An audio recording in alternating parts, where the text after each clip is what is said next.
S ನಿಜಲಿಂಗಪ್ಪನವರ ಪುಣ್ಯತಿಥಿ ಇವತ್ತು.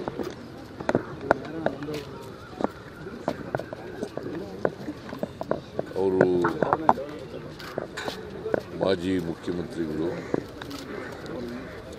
ಮತ್ತು ಕಾಂಗ್ರೆಸ್ ಅನ್ಡಿವೈಡೆಡ್ ಕಾಂಗ್ರೆಸ್ AICC ಅಧ್ಯಕ್ಷರಾಗಿದ್ದಂಥವರು.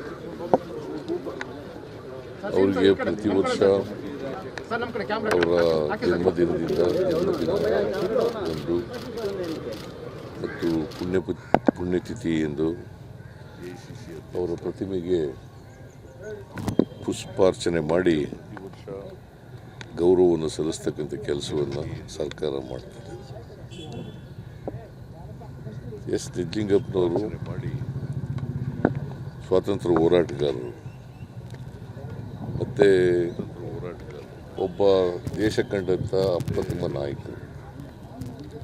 2 ಬಾರಿ ಕರ್ನಾಟಕದಲ್ಲಿ ಮುಖ್ಯಮಂತ್ರಿಯಾಗಿದ್ದರು.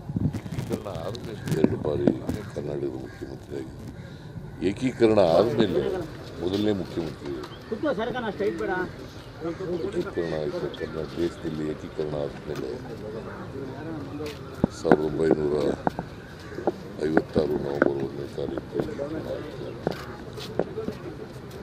ಅವತ್ತರ ಮೊದಲ ಮುಖ್ಯಮಂತ್ರಿ ಇವರು. ಮತ್ತು ಏಕೀಕರಣ ಹೋರಾಟದಲ್ಲೂ ಕೂಡ ಭಾಗವಹಿಸಿದ್ದಾರೆ.